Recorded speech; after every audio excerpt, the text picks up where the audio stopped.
Esta es una oportunidad que la Iglesia ha querido tener con todos ustedes, en el propósito de aportar en algo a la serie de interrogantes que hoy se despiertan frente al tema del coronavirus, frente al tema de la vacunación con el coronavirus. De manera que hemos querido de esta forma aportar y ayudar a las dudas, inquietudes que se van levantando, que van surgiendo en este peregrinar. Un miembro de la Iglesia, el doctor Alejandro Jaimes, ha querido compartir con nosotros lo que es el coronavirus y lo que son las diferentes vacunas que hay y qué son esas especificaciones que nos pueden ayudar a nosotros a entender mejor lo que está sucediendo. Máxime en un tiempo en el que estamos viviendo, que es el tercer pico, no solamente aquí en Latinoamérica, en Colombia, sino en el mundo entero. Que esta sea una oportunidad pues para nosotros aprender, dejar que el Señor de alguna manera nos dirija a través de la ciencia, del conocimiento, a través de la rama de la medicina que nos ha aportado y nos ha orientado en todo este tiempo. Gracias, doctor Alejandro Jaimes, y ahora vamos entonces a atender a lo que usted tiene para nosotros. Muy buenos días, cordial saludo. Muy agradecido con esta oportunidad de compartir con ustedes esta información que espero que sea de relevancia, sobre todo con el objetivo de aclarar algunas dudas que surgen frente a toda esta situación actual. Existe mucha controversia respecto a diferentes puntos en cuanto a la enfermedad y sobre todo al desarrollo de las vacunas y nuestro rol como cristianos frente a la aplicación o no de vacunas, y es por eso que hemos querido en ese tiempo brindar una información que sea útil y que nos permita tomar la decisión de una manera razonable de vacunarnos o no. Es por eso entonces que en esta tarde queremos hablar acerca de lo que es el COVID-19, la vacunación, y es que existe mucha controversia respecto a lo que es la enfermedad del COVID-19, cómo se originó, cómo se transmitió al hombre, cómo se transmite entre las personas y más aún respecto a las formas de prevención relacionadas específicamente con la vacunación. Existe mucha información, pero también existe mucha desinformación en Internet, y lo que podemos ver básicamente es que todos estos elementos generan confusión en el momento de tomar una decisión razonable respecto a qué es lo que debo saber para poder tomar la decisión o no de vacunarme. En ese sentido, entonces queremos brindar una información que sea concreta y que les permita o que nos permita tomar una decisión con un fundamento real para decidir si nos vacunamos o no. ¿Cómo inicia la enfermedad por COVID-19? Recordemos que alrededor del 31 de diciembre de 2019, en China, específicamente en la población de Wuhan, aparecen unos casos de una población que empieza a presentar síntomas de dificultad respiratorias que son muy rápidos y muy agresivos. Los investigadores de los centros de salud descubren que el virus que produce esta enfermedad tiene unas características similares a un virus que afectó a una población igualmente en China en el año 2002, llamado el SARS-CoV-1, y que este virus tiene unas características similares al que produce la enfermedad en este momento, de tal manera que ya hacia alrededor del 7 de enero se identifica este virus como un nuevo coronavirus, el coronavirus 2019. La enfermedad se empieza a extender y a diseminarse de una manera muy rápida, de tal manera que alrededor del 30 de enero la Organización Mundial de la Salud decreta la enfermedad por COVID-19 como una emergencia a nivel mundial. Y ya alrededor del 11 de marzo se declara que la enfermedad por COVID-19 constituye una pandemia, afectando a Colombia por primera vez el 6 de marzo. Y surge entonces un proceso de desarrollo científico importante que lleva a que alrededor del 18 de noviembre aparezca una industria llamada BioNTech, que en conjunto con Pfizer afirman que ya tienen una primera vacuna con una efectividad muy amplia del 95% para la prevención de la enfermedad por COVID-19, de tal manera que ya menos de un mes siguiente, alrededor del 14 de diciembre, se está empezando a vacunar la población en Estados Unidos. Y es importante mencionar entonces que estas infecciones por coronavirus no son nuevas. Se han presentado con esta es la tercera epidemia que se produce por infección por coronavirus. Ya en el 2002, en China, igualmente en otra población, se presentó una epidemia por un coronavirus que fue el SARS-CoV-1, el cual afectó alrededor de 8.096 personas con 744 muertos. Y posteriormente, en el 2012, ya en el Medio Oriente, específicamente en Arabia Saudita, aparece otro nuevo virus de la misma familia, es coronavirus, llamado el MERS-CoV, que generó una afectación de más o menos 2.500 personas con una mortalidad de 858. Y actualmente el coronavirus 2 o el SARS-CoV-2, que es el virus que está generando esta enfermedad, pues que en estos momentos básicamente una afectación de 131 millones de personas con más o menos casi 2.900.000 muertes, y en Colombia alrededor de 2.440.000 casos con alrededor de 64.000 personas afectadas. El coronavirus entonces es una familia de virus que se caracterizan porque tienen una forma de corona, y eso lo vemos en esta imagen, donde esta imagen en su superficie rosada es una proteína, una estructura de superficie, por decir una chaqueta o una camisa que tiene este coronavirus, que se llama una glicoproteína, y esta es la que le da la forma de corona, pero también es importante porque es la que permite a este virus ingresar a la célula para ocasionar la enfermedad, y también es importante porque es esta proteína que se ha utilizado para el desarrollo de las vacunas, específicamente la vacuna de Pfizer, que identifica esta proteína en la superficie del virus para generar anticuerpos en nuestro organismo. Y los coronavirus, como decía anteriormente, no son nuevos. Hay alrededor de 7 coronavirus que afectan a las personas. Miren ustedes que la mayoría de ellos, 4 de esos 7 que afectan a los humanos, generan enfermedad respiratoria leve. Es decir, que si me da una gripa, la probabilidad que yo tenga un coronavirus es del 30%. Sin embargo, los coronavirus que producen enfermedad respiratoria grave, como el que tenemos actualmente, son de transmisión zoonótica, es decir, se involucra la participación de un animal silvestre en la transmisión hacia los seres humanos. Y como dije anteriormente, actualmente esta es la tercer coronavirus que afecta, siendo el primero en China, el segundo en Arabia Saudita y este que también es procedente de China. ¿Cómo se transmitió el coronavirus desde un animal hasta el hombre? Realmente hasta el momento se han postulado teorías respecto a la transmisión del animal al hombre, que son teorías probablemente acertadas. Sin embargo, no responden 100% digamos, la incógnita acerca de esa transmisión. Lo cierto es que esos coronavirus circulan libremente en animales silvestres, como por ejemplo los murciélagos, que viven en cuevas en poblaciones de China y de otras regiones de Medio Oriente, como en Arabia Saudita. De alguna forma se ha descrito que estos murciélagos pueden infectar a otros animales. Por ejemplo, en la epidemia del 2002 se infectó un animal llamado la civeta, y de alguna forma esta civeta entra en contacto con el ser humano, ya sea porque el ser humano ingiere la carne de este alimento o porque tiene exposición a los fluidos de este alimento, se infecta y esa persona infectada contagia a los demás. O lo otro es que, por ejemplo, en el 2013, ese murciélago puede haber infectado un animal como un dromedario, y el dromedario, por exposición con el ser humano, ya sea igualmente por consumo de su carne o por la exposición a los fluidos, se infecta y transmite la infección al resto de los humanos. Y actualmente con esta infección, pues lo que se cree es que el intermediario fue un animal llamado el pangolino, que es un animal similar a un armadillo, que probablemente pudo el hombre haber consumido esta carne, o incluso también se puede hablar acerca de que el hombre pudo haber consumido los mismos murciélagos que están contaminados con el coronavirus y de esta forma transmitir la enfermedad. Esta imagen es importante porque nos explica cómo se disemina ese coronavirus y por qué es importante tener las medidas de precaución. Entonces miren ustedes que cuando una persona está enferma por coronavirus, esta persona está eliminando constantemente a través de la tos partículas virales, y no solo a través de la tos, sino también, por ejemplo, con las deposiciones, cuando esta persona desarrolla no síntomas respiratorios, sino diarrea, por ejemplo. Cuando esta persona que está enferma tose, se producen unas partículas que son de diferente tamaño. Unas partículas van a ser menores de 5 micras, partículas muy pequeñas que tienen la capacidad de distribuirse o expandirse hasta más de 1 metro, alrededor de 2 a 3 metros, sin necesidad de que haya un contacto directo entre las dos personas. Es decir, que una persona que está a 2 metros se puede contaminar fácilmente con otra persona que está enferma por esas partículas que son muy pequeñas.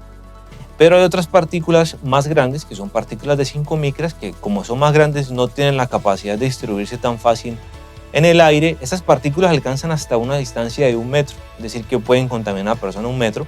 Pero lo más importante con este tamaño, estas partículas, es que puede contaminar elementos como las chapas de las puertas, las botellas, los vasos de vidrio, los celulares o algunas otras pantallas, o simplemente las manos.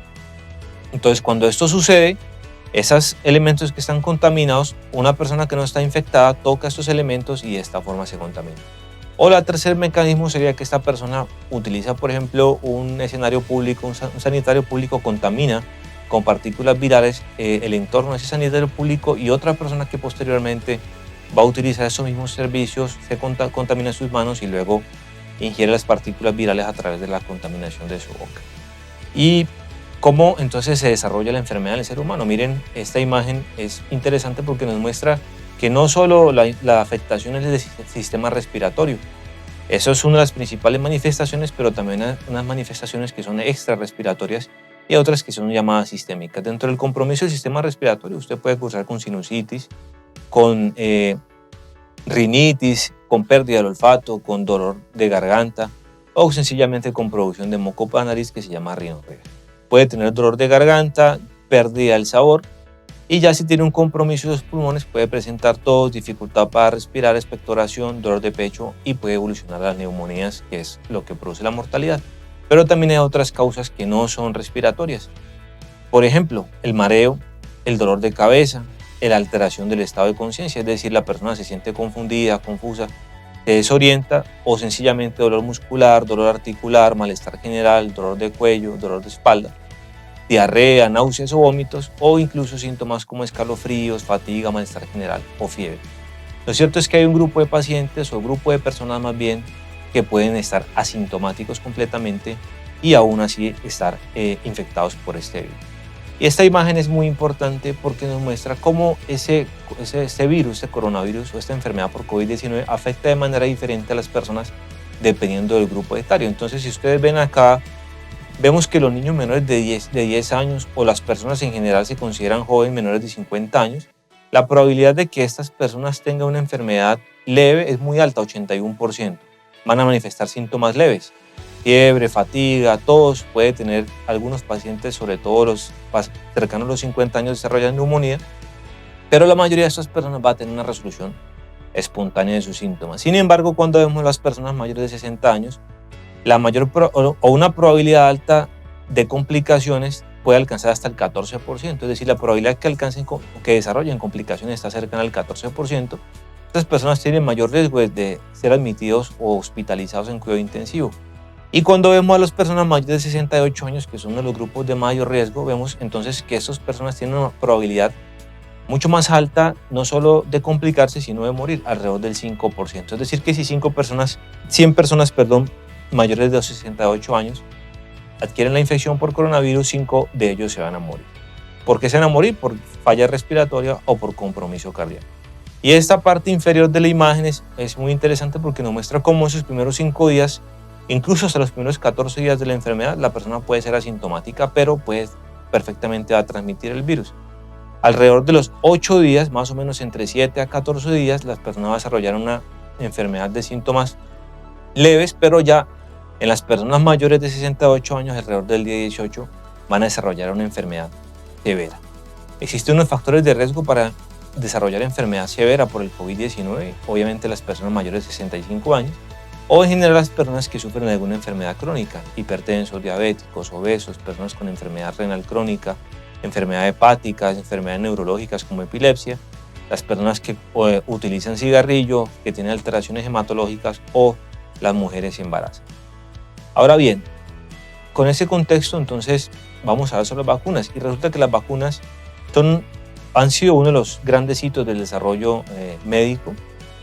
Una vacuna entonces hace referencia a una preparación que es destinada a generar inmunidad. Es decir, ¿cuál es el objetivo de una vacuna? Desarrollar inmunidad en el cuerpo frente a la sustancia que yo me estoy vacunando. ¿Y cómo se mide la inmunidad? A través de la producción de anticuerpos.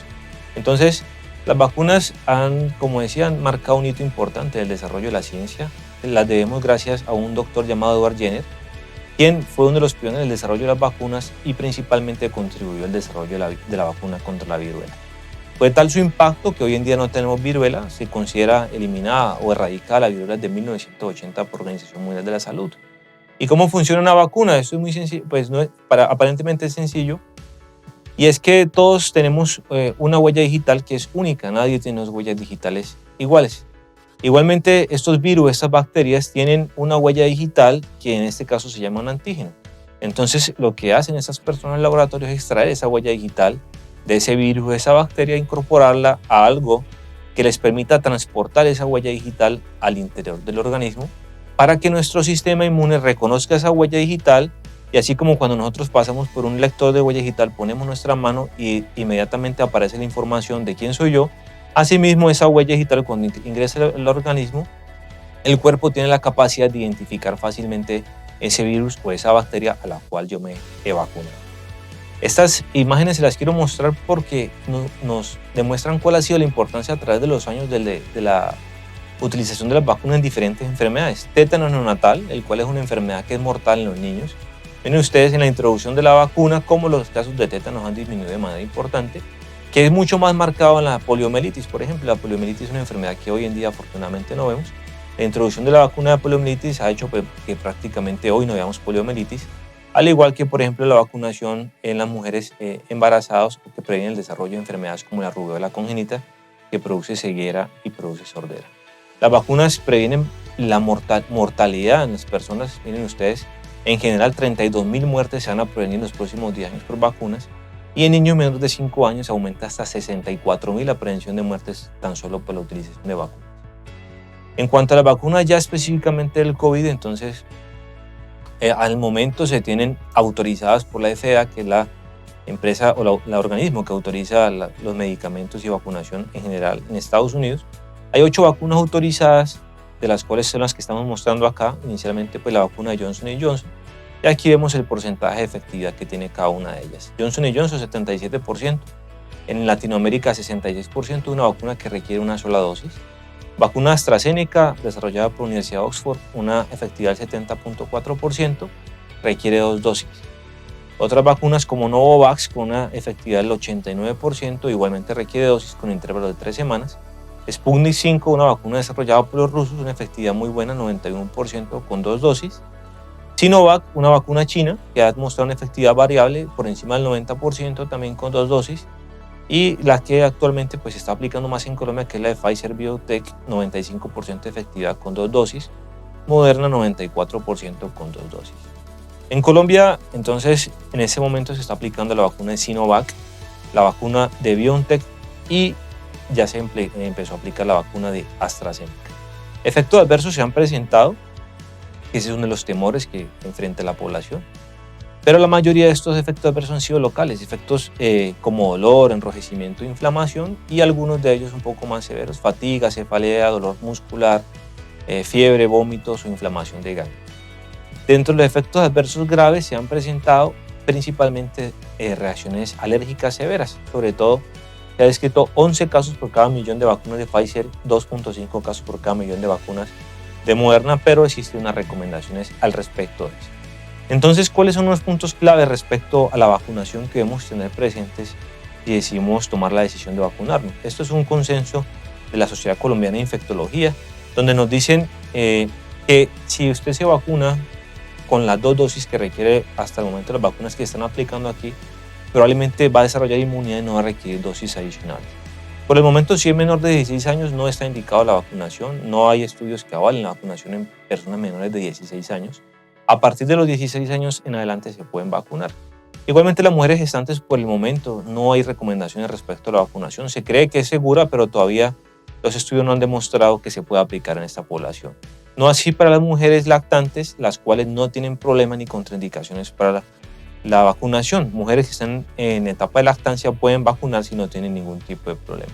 ¿Qué pasa si usted le ha dado COVID? Es una pregunta interesante, y es, ¿me puedo vacunar o no? Sí se puede vacunar. La idea es que usted debe esperar por lo menos 90 días para poder vacunarse, que sería para poder favorecer el desarrollo de esa inmunidad. ¿Y quiénes no se pueden vacunar? Es muy restringido el número de personas que no se pueden vacunar, principalmente aquellas personas que hicieron una reacción alérgica severa a la primera dosis de la vacuna. No se deben vacunar, o algunos de los componentes de esa vacuna. De resto, en general, la mayoría de personas se pueden vacunar, excepto que tengan una enfermedad aguda, descontrolada o fiebre. Debería esperar que se controle su enfermedad para poder vacunarse. ¿Me puedo quitar la mascarilla? ¿Puedo romper las medidas de distanciamiento? Hasta el momento no se puede hacer. Para lograr eso debemos alcanzar por lo menos el 80% de vacunación en general en la población para poder quitar las medidas de protección y aislamiento. Hasta el momento no vamos ni siquiera en el 0.5 de vacunación, por tanto debemos conservar las medidas de restricción. No existe contraindicación en personas que tengan enfermedades crónicas, incluso personas con cáncer pueden vacunarse. Y existen algunos mitos y verdades acerca de la vacunación. El primero de ellos sería pensar si nos están inyectando un virus. Y la respuesta es depende. Existen algunas vacunas en las cuales sí nos aplican un virus, pero estos virus se denominan virus muertos. ¿Por qué? Porque en el laboratorio se le quita la capacidad que tiene ese virus de replicarse dentro del organismo, de tal manera que ese virus sirve para poder identificarlo por parte del sistema inmune, pero no tiene la capacidad de replicarse. ¿Se puede contagiar una persona de COVID después de recibir una vacuna? La respuesta es sí. Y eso es importante porque, como dije, estas vacunas requieren 2 dosis, la mayoría, más o menos en 28 días. Si la persona se expone a COVID antes de esos 28 días, que es el tiempo necesario para desarrollar la inmunidad, probablemente pueda adquirir la infección. La vacuna no debilita el sistema inmune, por el contrario lo mejora, lo potencia y tampoco altera los genes. Eso es una preocupación normal porque por regular que afecte los genes, estas vacunas no tienen la capacidad de unirse a nuestros genes y por tanto no van a afectar. Debe seguir utilizando protección contra COVID, ya lo dijimos, sí se debe seguir utilizando. Protege contra las nuevas cepas. Hemos escuchado que hay unas cepas que han emergido en Reino Unido, en Sudáfrica, en Brasil. Estas vacunas hasta el momento, la cepa de Reino Unido aparentemente la protege, las otras 2 todavía existen dudas respecto de que las proteja o no, faltan estudios. Todas las vacunas en general hasta ahora son confiables, han mostrado efectividad importante con efectos adversos mínimos y se requieren 2 dosis de vacuna porque en los estudios que se hicieron no se demostró efectividad con una sola dosis, sino con las 2 dosis. Y ya finalmente entonces recordar que la vacunación en Colombia tiene unas etapas, entonces son 5 etapas. En la etapa 1 pues, se está vacunando principalmente los trabajadores de salud de primera línea frente al COVID, mayores de 80 años, etapa 2, población entre 60 a 79 años y los trabajadores de salud que estén en la segunda o tercera línea de atención. Etapa 3, aquella población entre 16 a 59 años que tenga alguna enfermedad y profesores de básica y secundaria. Etapa 4, cuidadores institucionales y profesionales que estén en ocupaciones o situaciones de riesgo. Y ya finalmente en la etapa 5, aquellas personas que están entre 16 y 59 años que no tengan enfermedades. Obviamente se va a priorizar las personas mayores y se va a ir aumentando hacia las personas menores progresivamente. Usted puede consultar su etapa de priorización en la página del ministerio de mivacuna.gov.co y finalmente mientras usted decide y mientras le toca pues, su etapa de vacunación, usted debe continuar con sus medidas de protección, lavado de manos, el distanciamiento social, evitar las reuniones, aglomeraciones y evitar pues no usar los equipos de protección. Mientras tanto, aquí pues debemos continuar con nuestras medidas de protección. La idea es entonces que usted con esta información pueda tener unos elementos más claros para que usted tome una decisión más consciente y fundamentada acerca de si decide o no vacunarse. Muchas gracias, que esté muy bien. Doctor Alejandro Jaimes, muchísimas gracias por compartirnos toda esta información que nos va a ayudar y nos ha orientado en cuanto al coronavirus y todo esto que estamos viviendo en cuanto a la vacunación. Para todos ustedes que nos están escuchando, que esta sea una oportunidad para informarnos, para no dejarnos llevar de tantas falsas noticias e información que circula que en ocasiones nos desinforma más que informarnos. Cuídese, por favor, estamos en un momento crítico, que esta sea una oportunidad para acercarnos al Señor, confiar en Él está con nosotros, pero también nos llama a ser prudentes frente a toda esta situación que estamos viviendo. Que la bondad y la misericordia de Dios nos acompañe, estamos para servirle, un abrazo y bendiciones.